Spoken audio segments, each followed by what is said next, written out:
നേപ്പാളിൽ കുടുങ്ങിയ മലയാളികളെ തിരികെ കൊണ്ടുവരാനുള്ള ദൗത്യത്തിന് വിദേശകാര്യ മന്ത്രാലയം നേതൃത്വം നൽകുമെന്ന് കെ.വി. തോമസ് വ്യക്തമാക്കുകയാണ്. സ്ഥിതി മെച്ചപ്പെടുന്നതിനനുസരിച്ച് മാത്രമേ ദൗത്യം ആരംഭിക്കുകയുള്ളൂ. മലയാളികൾ സഹായം അഭ്യർത്ഥിച്ചാൽ കേരള സർക്കാർ വേണ്ട സൗകര്യം ചെയ്തു നൽകുമെന്നും കേരളത്തിന്റെ ഡൽഹിയിലെ പ്രത്യേക പ്രതിനിധി അറിയിച്ചു.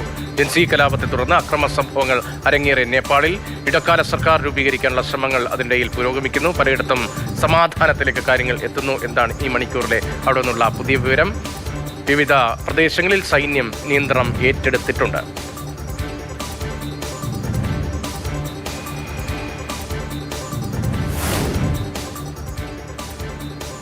കെ.വി. തോമസാണ് ഈ ദൗത്യവുമായി ബന്ധപ്പെട്ട കാര്യങ്ങൾ വിശദീകരിച്ചത്. കുടുങ്ങിപ്പോയ ആളുകളുടെ വിവരങ്ങൾ അറിയിച്ചാൽ അക്കാര്യത്തിൽ അടിയന്തരമായ ഇടപെടൽ ഉണ്ടാകുമെന്നതാണ് അദ്ദേഹത്തിന്റെ പ്രതികരണം. ആന്ധ്രാപ്രദേശ് ഉൾപ്പെടെയുള്ള സംസ്ഥാനങ്ങൾ സ്വന്തം നിലയ്ക്ക് സ്വദേശികളെ തിരിച്ചു കൊണ്ടുവരാൻ വേണ്ടിയുള്ള ശ്രമങ്ങൾ ആരംഭിച്ചിട്ടുണ്ട്. നമുക്ക് എന്താ ചെയ്യാൻ കഴിയുക? നമ്മളെ ഇൻഫർമേഷൻ ഇപ്പോഴാണ് കിട്ടുന്നത്. നമുക്ക് നോർക്കയിൽ നമ്മൾ ചീഫ് സെക്രട്ടറിയായിട്ട് സംസാരിച്ചു, CM അയച്ചിട്ടുണ്ട്. അപ്പോൾ നമ്മൾ സാധാരണ മിഷൻ വഴിയാണ് ഇത് ചെയ്യുന്നത്. നമ്മൾ മിഷൻ അയച്ചു കൊടുത്തിട്ടുണ്ട്. അപ്പോൾ മിഷൻ ഇപ്പോൾ നമ്മളോട് പറഞ്ഞിരിക്കുന്നത് ഇവരെവിടെയാണോ അവിടെ സേഫായിട്ടിരിക്കുക, സിറ്റുവേഷൻ മെച്ചപ്പെടുമ്പോൾ സംവിധാനം ഉണ്ടാകും. അപ്പോൾ അത് പ്രയോജനപ്പെടുത്തുക.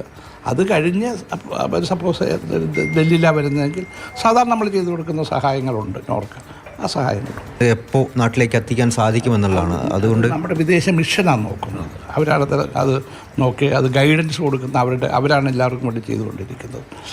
അപ്പോൾ ആ ഒരു സിറ്റുവേഷൻ ഉള്ളതുകൊണ്ട് നമുക്ക് മിഷനല്ലേ ഇത് അറിയിക്കാൻ പറ്റത്തുള്ളൂ. നമുക്ക് നേരിട്ടൊരു സംവിധാനം ഇല്ലല്ലോ, മിഷൻ വഴി ചെയ്യാൻ പറ്റത്തുള്ളൂ. റഫിൽ 200 ചെല്ലാൻ ആളുകളുണ്ടെന്ന് പറയുന്നു. ഇവരെല്ലാം പോയിരിക്കുന്ന പ്രൈവറ്റ് ഏജൻസി വഴിയാണ്. അപ്പം നമുക്കതിനൊരു എസ്റ്റിമേറ്റ് ഒന്നും കണക്കിട്ടില്ല.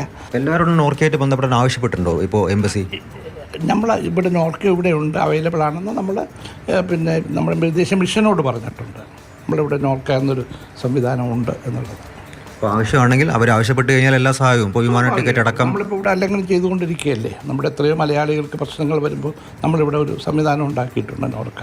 നമ്മുടെ ഉദ്യോഗസ്ഥന്മാരുണ്ട്, താമസിക്കാനുള്ള സൗകര്യം കൊടുക്കാറുണ്ട്. അങ്ങനെ ഓരോ സൗകര്യങ്ങളും ഇത്രയും നാൾ കൊടുത്തിട്ടുണ്ട്. ഇനിയും അത് തുടരും ഗവൺമെൻറ്റിൻ്റെ ഗൈഡൻസ് അനുസരിച്ച്. ഈ ദൗത്യം രക്ഷാദൗത്യം എപ്പോൾ തുടങ്ങാൻ പറ്റുന്നതാണ് വിദേശകാര്യ മന്ത്രാലയമേ ബന്ധപ്പെടുമ്പോൾ ലഭിക്കുന്നത്? അവർ പറഞ്ഞ അവരുടെ സിറ്റുവേഷൻ മെച്ചപ്പെടുമ്പോൾ അവർ തന്നെ അതിന് നേതൃത്വം കൊടുക്കും. അപ്പോൾ എങ്ങനെ വേണം എന്നുള്ളത് അവർ പറയും.